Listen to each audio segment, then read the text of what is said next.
Today on Getting Real with the Housewives, Tracy breaks down that epic Nashville fight we saw on Jersey this week. And quite honestly, I don't think I ever would have anticipated an almost 50-year-old woman clearing a table of drinks at someone. That just isn't people I associate myself with. So that was shocking. And why did Erika Jayne throw Garcelle's book in the trash?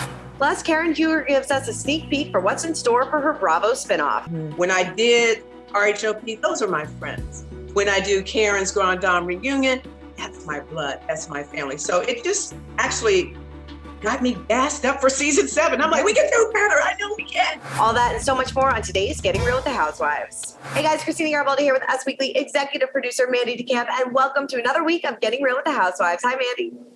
Hey, Christina. I'm so excited to get into this Nashville fight. Oh my God, it is epic. It is one of the probably like top 3 Jersey fights of all time. It's so good.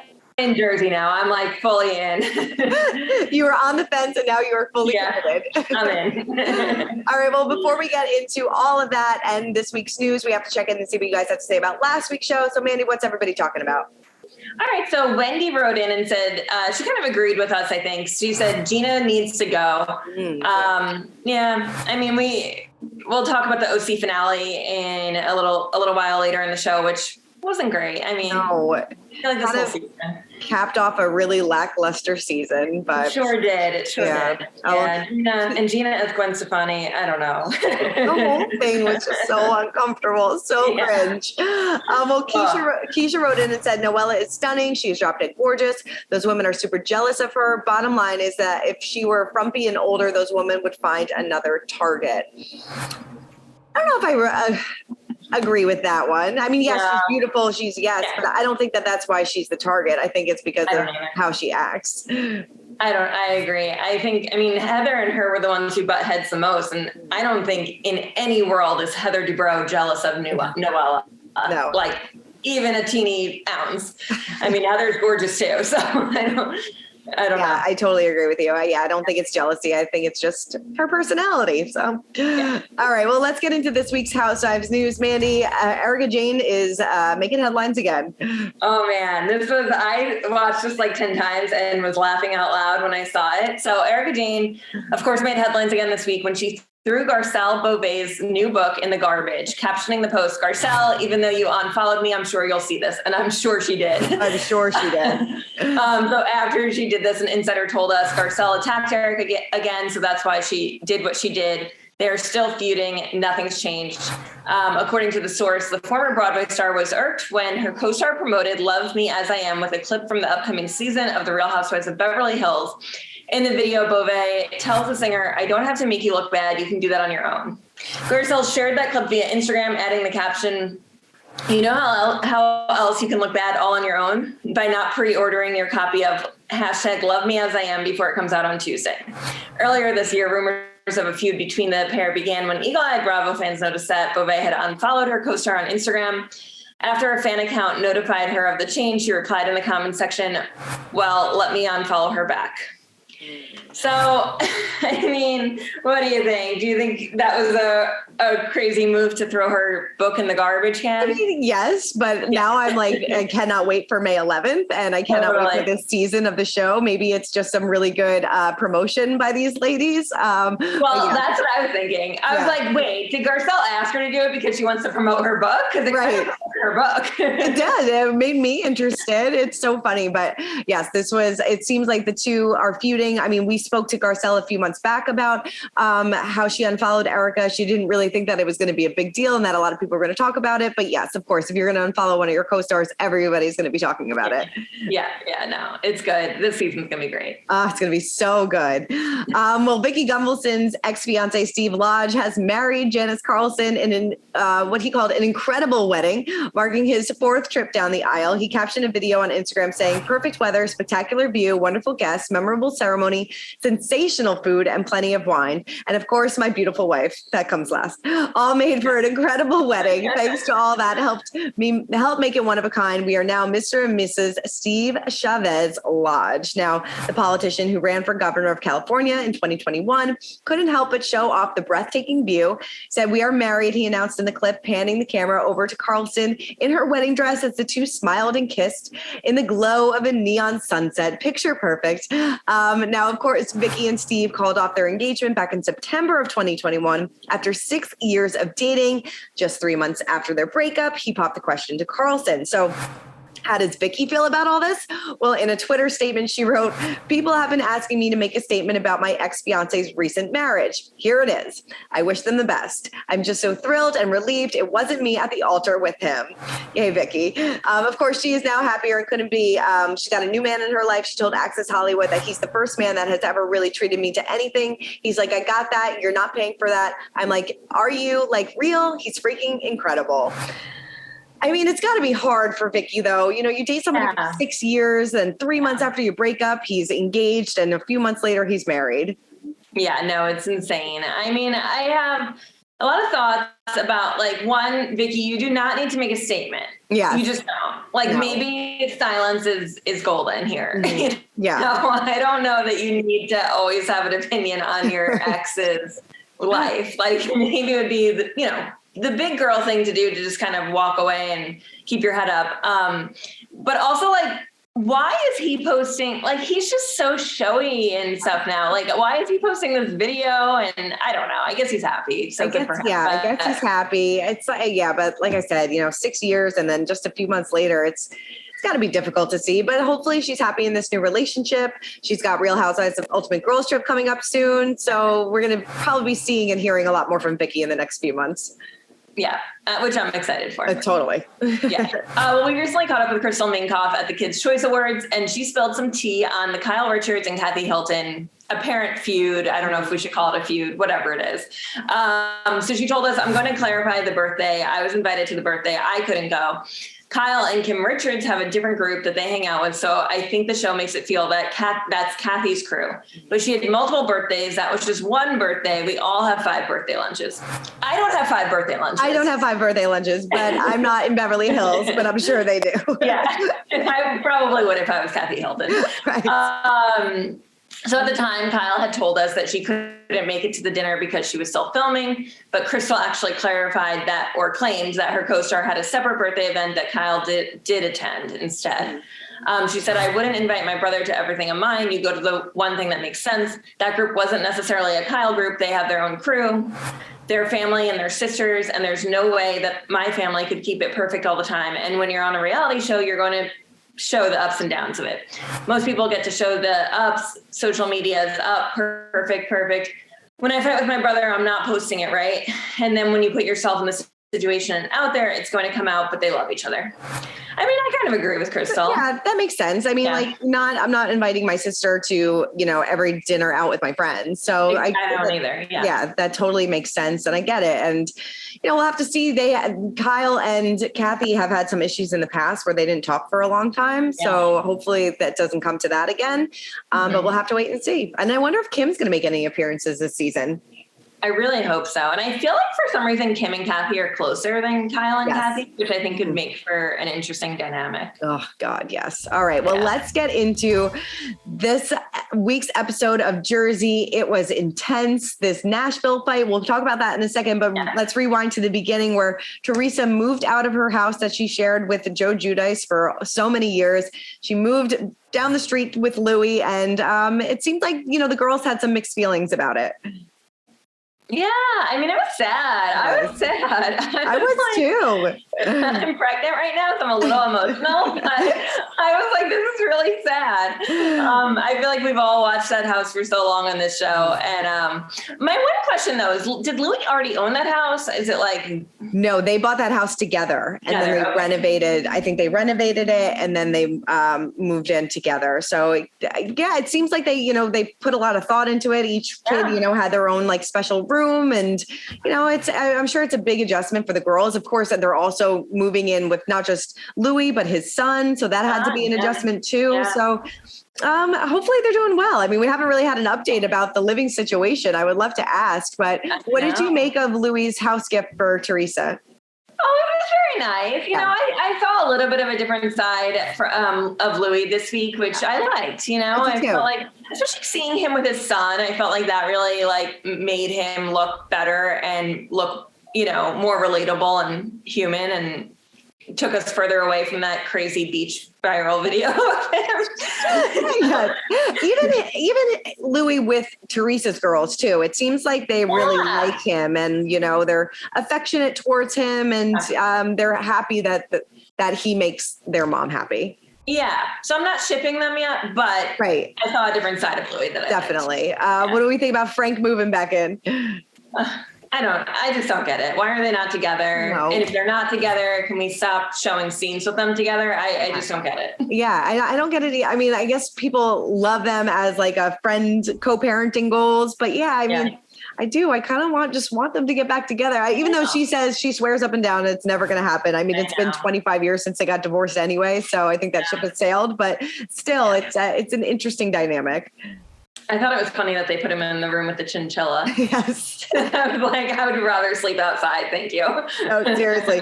They're like, we're going to make it so you never bring anybody home to this house. Yes. I love it. All right. Well, let's get to Nashville and talk about this crazy, crazy fight. So do you think that Margaret talked to the blogs about Louis? I don't know. I mean, I'd like to say no, because I think she's smarter than that. And I think that if something's out there, it's going to get out there with or without Margaret.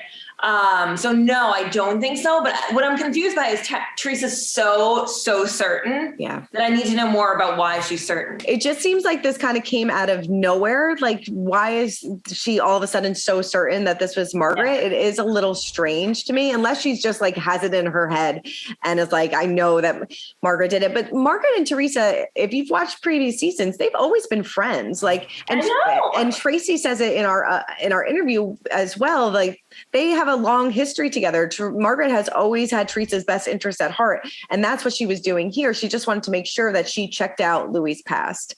But I don't think that this warranted these drinks thrown across the table. I just wanted her to flip the table. I'm like, I think that was a heavy table, though. It was a heavy table. I think she wanted to. She totally did. She totally did. But yeah.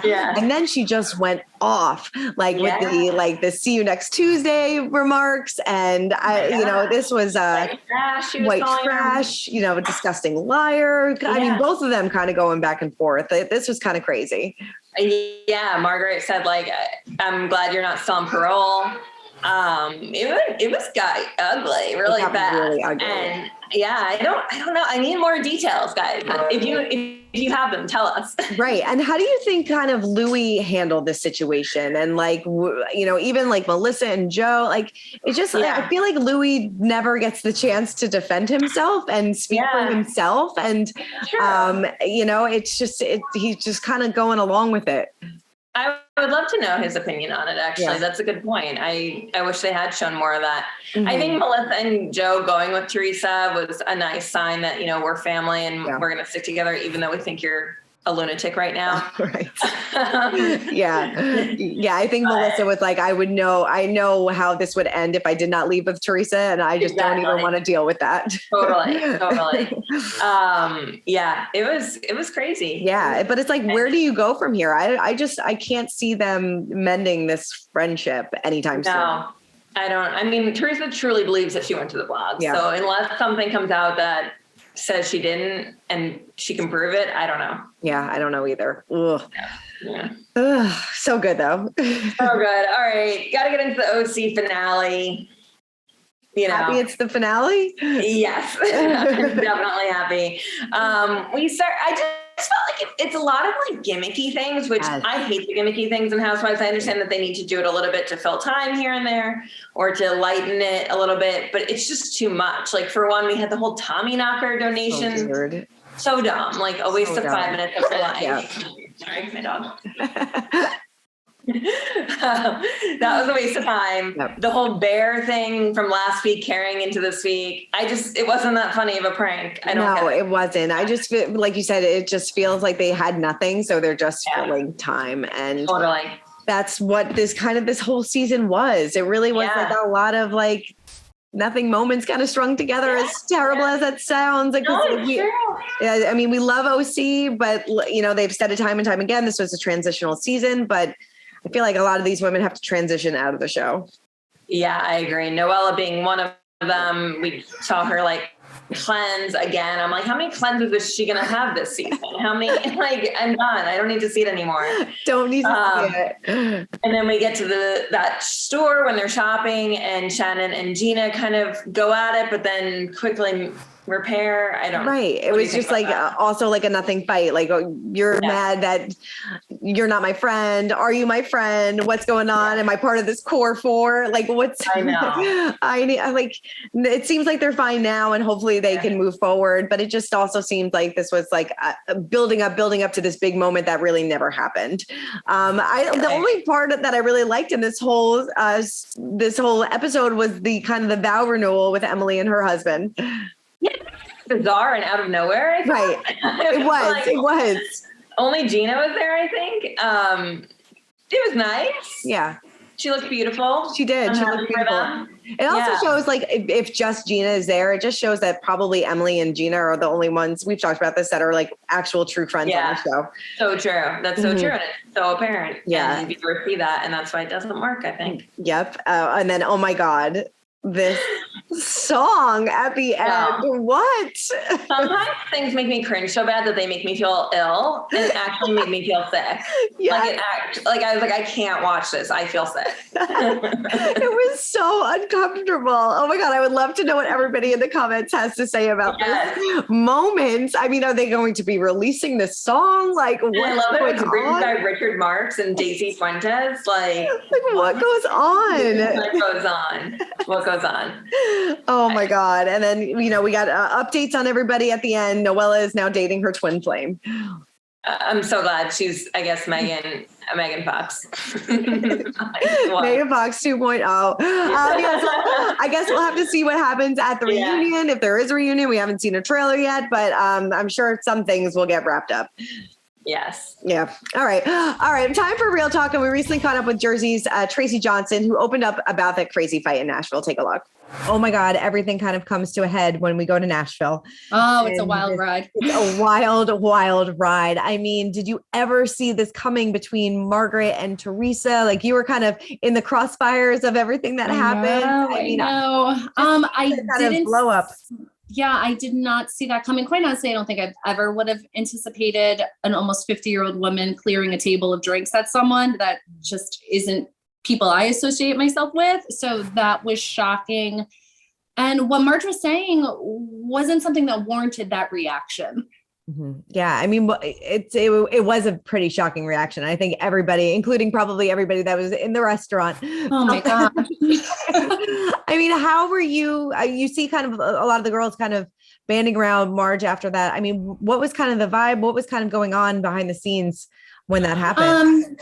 I think you see through the episode that, Louis ran after Teresa, then obviously Joe and Melissa did because of their family. And Jennifer did. She's closest with Teresa. And then we all stayed up with Marge to help her because she needed the support then. And I think I felt the worst for Dolores. She was stuck in the middle of that. I mean, she's really good friends with both of them. And I feel like since it was her dinner, she ended up staying with us because she was the one hosting. And I felt awful. She was really stuck between a rock and a hard place. Yeah. Do you think Margaret made those comments to the press? Do you think that she was the one that did? No, I don't think Marge would ever do that. I think Marge has the 411 on everyone in New Jersey. I've never met someone that knew more people, knows about everyone. She knows my landscaper's brother's son. I mean, she knows everyone in this Garden State. And I think people just come to her with information, and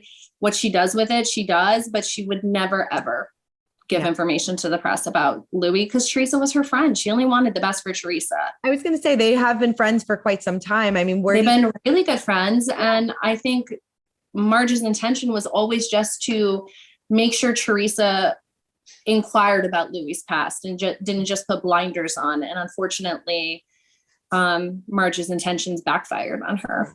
Were you and Tiki like, oh my God, what did we get ourselves into? Oh my God, I cried. I don't think they showed it. I cried. I was like, I am so sorry I brought you into these crazy people. It was like an image of a zoo. It was like they let the animals out of the cages. Yes. I love how she said she cried at the end of it, apologized to Tiki and was like, I'm so sorry for getting you into this. Like, What did we just do? Oh, I mean, yeah, I can't believe, even Jeffrey, my husband, was like, he's not a Housewives fan. 2, he's not a football fan. And he's like, that guy's really famous. That's why is he on this show? My husband said the same thing. I was like, I'm watching Jersey Housewives. He's like, is that Tiki Barber? And Yeah. He's like, wait, what? Right. He's like, why is he there? Yeah. Tracy, you probably shouldn't have brought him on the show. It's probably a terrible idea. Terrible. We also recently sat down with Karen Huger from Potomac, who gave us a sneak peek of her new show, her new special, and compared it to being a housewife. So take a look. How did you feel after the reunion last season? And was there any unfinished business for you? No, I was totally okay with last season. I'm looking forward to, clarifying some situations, some conversations I had on the couch, but I'm in a great place in my life. I'm in a great place with the ladies. Now, they, on the other hand, may not be in such a great place with me, but that's okay too. We'll handle that later. But it was very nice to pump the wheels on RHOP and to do, the Real Housewives of Potomac, right. Karen Huger's Grand Dame reunion. It was very nice to take a break because it made me realize that, okay, there's a totally different thing going on here. Mm-hmm. When I did RHOP, those are my friends. When I do Karen's Grand Dame reunion, that's my blood, that's my family. So it just actually got me gassed up for season 7. I'm like, we can do better. I know we can. Oh, no. But then I'm like, okay, no, I'm with my friends. We're going to be a little catty. We're going to be fun. We're going to be honest. We're going to be crying. We're going to be celebrating. That's just who we are. But I enjoyed both projects, but totally different projects. Right. Was it less stressful with the family? Or no. Yeah. No. Did you not hear? I had to talk to Valerie about the succession of the land. That's like talking about the elephant in the room. Nobody wanted to touch that. And so it was stressful, but I'm known as the woman that will ask the questions. I'll ask the difficult questions, especially when it comes to my family and the success of it moving on in the future.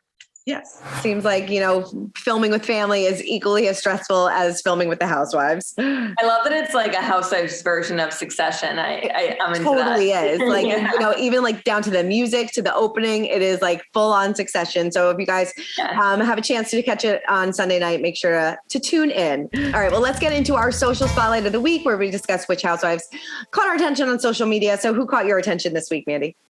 Goes to our good friends at the Real Housewives, the Real Moms of Bravo. I love them. They posted this meme of the OC Housewives all in their rocker attire from this week. And they said, if you suffer from secondhand embarrassment, don't watch the final 5 minutes of Real Housewives of OC. I think I suffer from that. That's why I don't want to. Totally do. I love that they added that they probably won't be performing at BravoCon this year, but something tells me they probably might. Oh yeah, totally. I mean, just why? Right. Why? Like, we did not need that. We didn't need it at all. No. All right. Well, mine went to Ross Matthews. He's absolutely fabulous. You should follow him if you don't. And he was making an appearance on The Real with Garcelle. They were backstage. He posted this hilarious Instagram story video of picking Garcelle's book out of the trash. And he goes to her, wait, is this yours? How did that get here? It's hysterical. Take a look. What is this? Who put this in here? Garcelle, is this yours? Yeah. It was in the garbage can. You're kidding. I wouldn't kid. That's rude. Who would do that? I don't know. Oh, there you go. Thanks. Yes, I love that Garcelle is now in on the joke. Totally in. She totally saw it. Erika was right. Totally. All right. Well, that is it for this week's episode of Getting Real with the Housewives. Mandy, thank you for running down Housewives with me as always. Thanks, Christina. All right. For much more on the Housewives, head on over to usmagazine.com. Keep commenting, keep subscribing. If you want to listen to our full interview with Tracy Lynn Johnson, listen to our Getting Real with the Housewives podcast. We'll see you guys next week.